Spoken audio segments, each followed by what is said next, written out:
Hi everyone, it's Sandy, and I'm just hoping that there is enough signal to be able to do this live.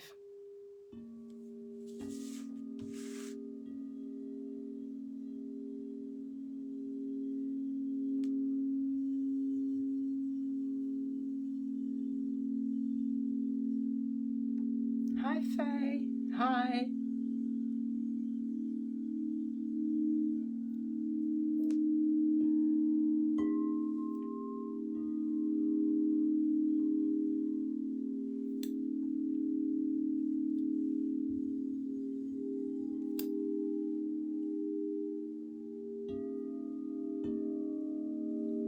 Hi Peggy, hi.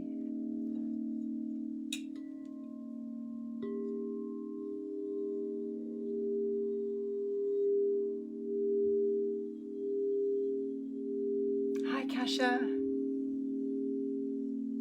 welcome.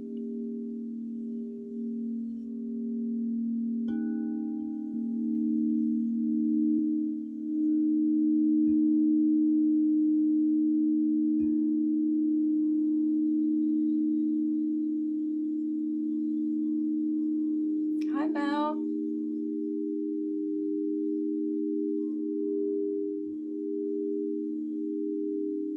Happy full moon everybody. We've just moved past the actual zenith of the full moon, and we're obviously still in the real window of activation. Hi Serena. It's been a powerful few days building to this full moon.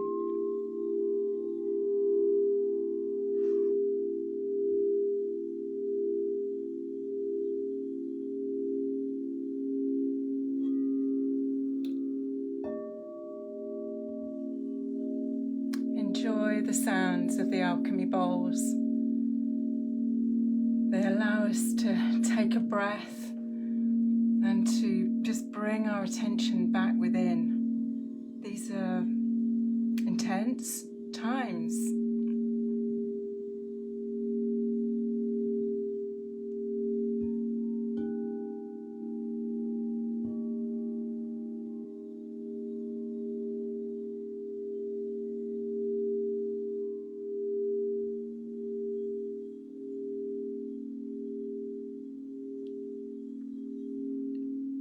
Whatever tools we have, be that just simply the breath,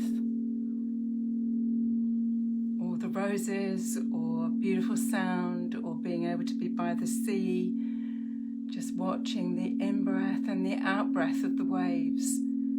Whatever we have that reminds us of the beauty of nature and the power of these times, this powerful time of transformation. What is really interesting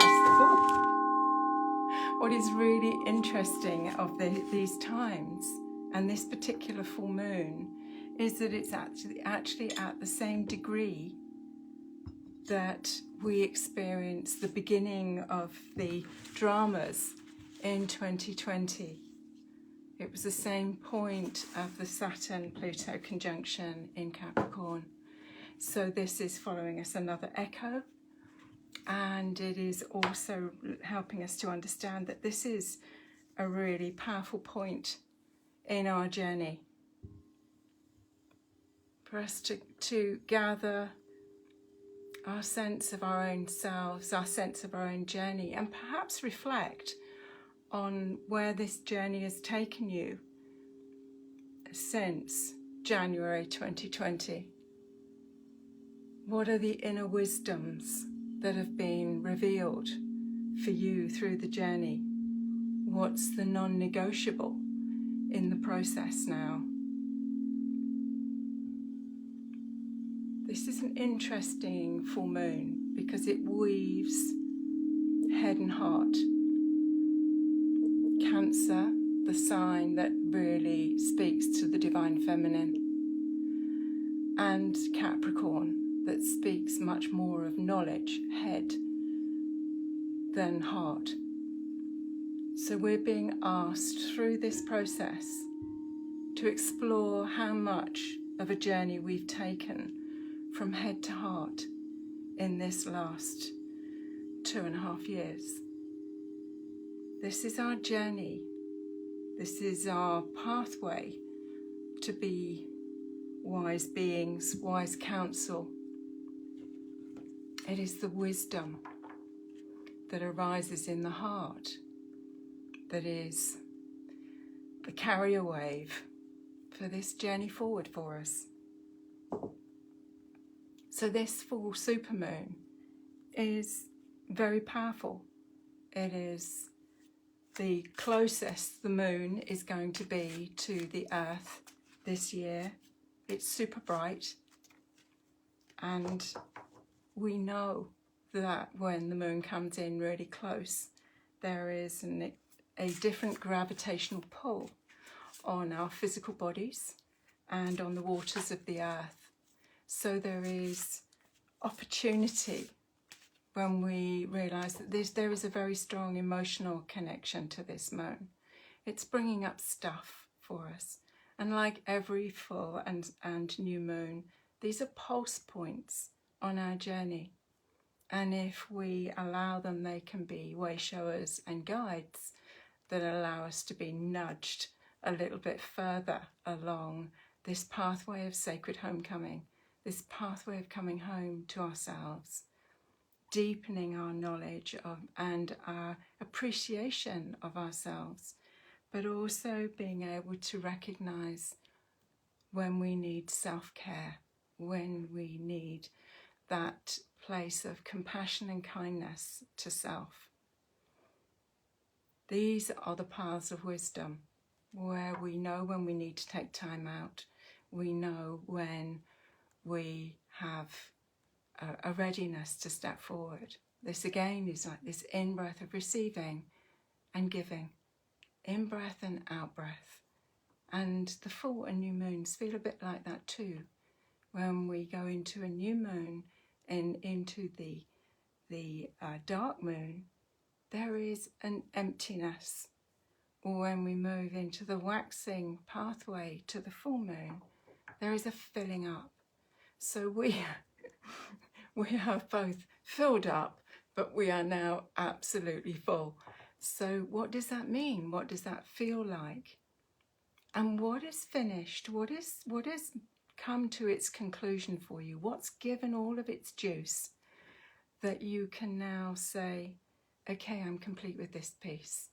What can be released as being complete in your journey on this full moon?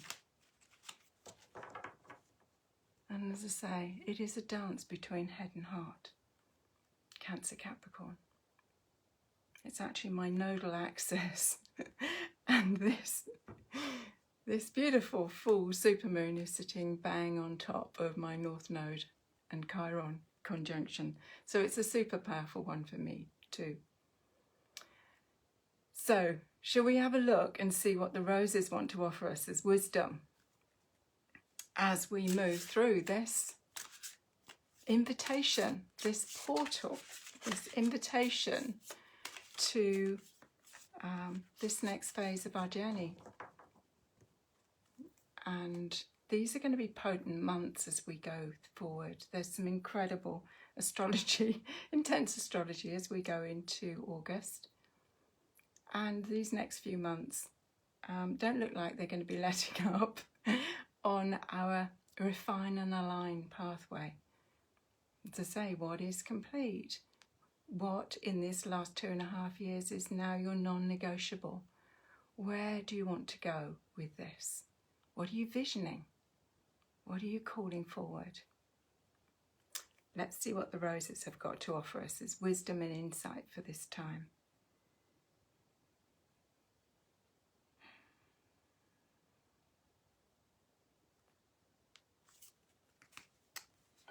So, we have Rose Angel 7 as our first rose. And this beautiful, beautiful energy is one of the rose angels in the set, and she sits at the solar plexus. And, you know, she's like a cup, but these like wings that sit out on either side are holding her steady. And she is all about trust. She's trusting the process, trusting what's arising, and being present to it so that we can actually inquire, what is there that needs to be seen here? What is true? What is my truth? And what is going on in my body? The body is our alchemical pot. It's our wisdom keeper.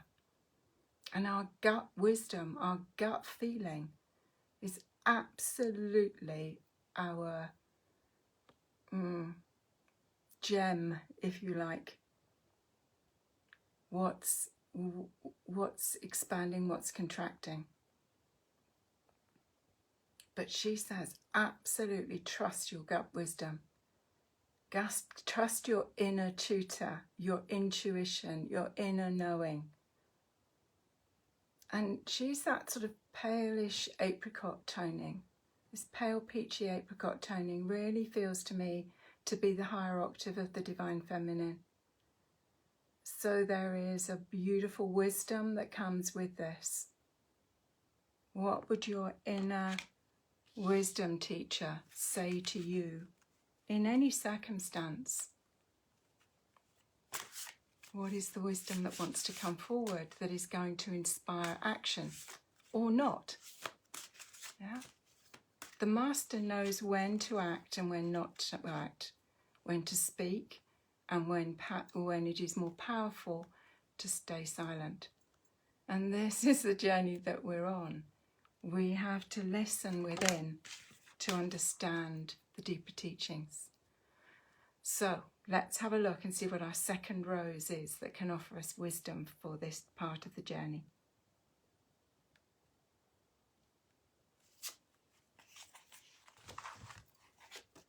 So we have Rose Angel 10. And Rose Angel 10, again, another one of the Rose Angels for this evening. These are incredible allies and wisdom teachers for this path. This rose, as I say, sits on the solar plexus. This rose sits in base chakra, base second chakra. And she speaks of self-love, self-value, self-esteem. I am worthy. I am enough. And she reminds us that self-love, self-value, self-esteem is absolutely at the foundation of our energy anatomy. That we absolutely need to be able to have that steady as our foundation. We can't rise vertical with a shaky foundation. So looking at all ways in which there is anything that is really calling us to be resolved around self-love, self-value, self-esteem. Is there a question for you in your worthiness? Is there anywhere where self-care needs to be made a priority? She's an amazing rose. I mean, look at the petal here. It's like an invitation in. Step inside. You know, she reminds us of our beauty. Each one of us as individuals. And together we make a beautiful bouquet. A rose doesn't want to be a daffodil or a tulip. She just wants to be the best rose she can be. And the more I'm working with the roses at this particular point in my journey, the more I'm beginning to recognize the wisdom of the brothers of the rose that really want to activate alongside what has been seen for some time as a feminine teaching, a feminine way of Christed energy. But I'm finding that the brothers of the rose are the ones that want to come forward and speak at this time, which is really, really fascinating. So, let's see what wants to come forward as our third rose this evening.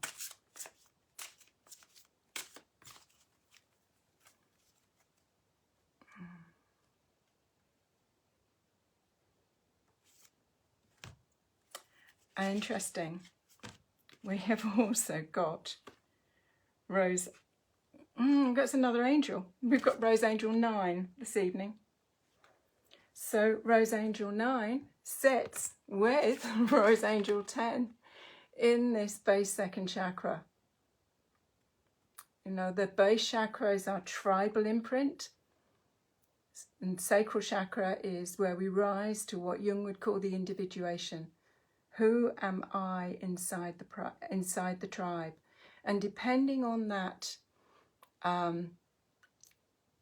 imprint from the familial ancestral line, it depends on how well we rise in that path of individuation, in that place of knowing ourselves, of being able to be authentic.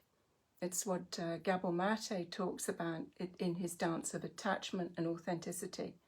As we develop, if we are not attached to one parent at least, and ideally both, we cannot rise in authenticity.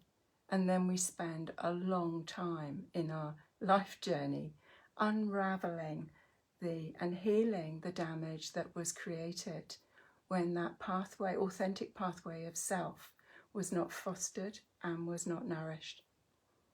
These two roses remind us that self-care is paramount, and from that sense of self-love, self-value, self-esteem as being the absolute foundation of everything that we move to in life.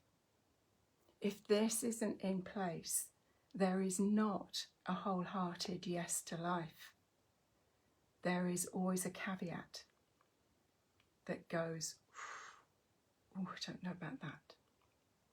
So we are being encouraged to review, to look and see if there's anything here that needs some attention and needs some healing resource. And absolutely, we are being encouraged to find that place where we can go, hell yes to life, full-hearted. So these three roses, all of the rose angels that have come forward as transformers this evening. So in the wound of betrayal, which sits on the solar plexus, so we develop absolute trust in our own gut wisdom, our own inner knowing. And here we have the wound of abandonment.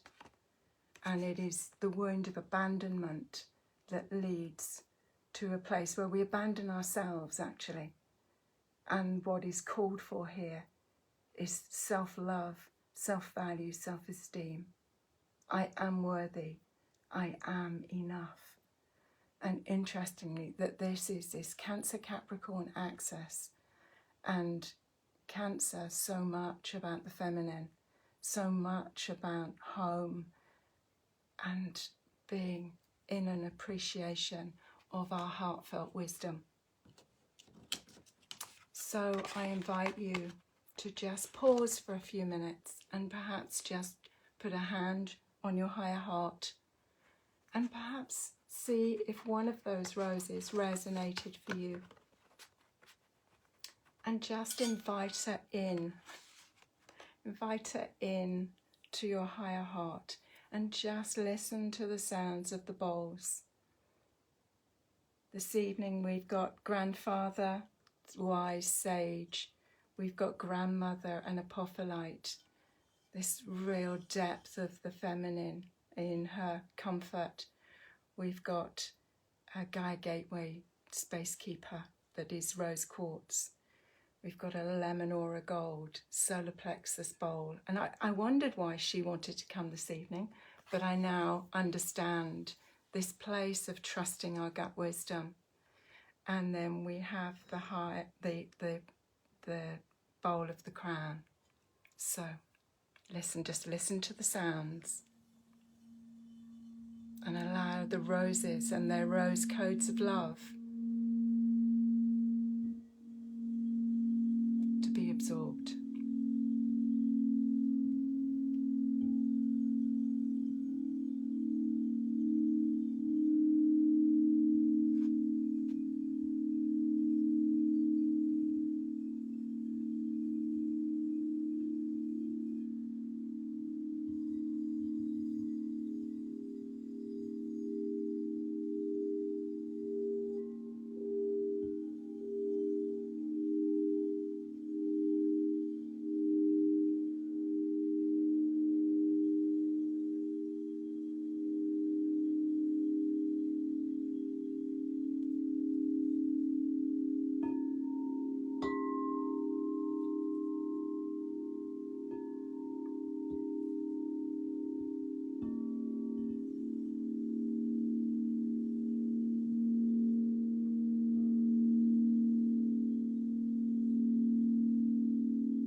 I hope you've enjoyed the sounds, and they act as a healing balm on the heart.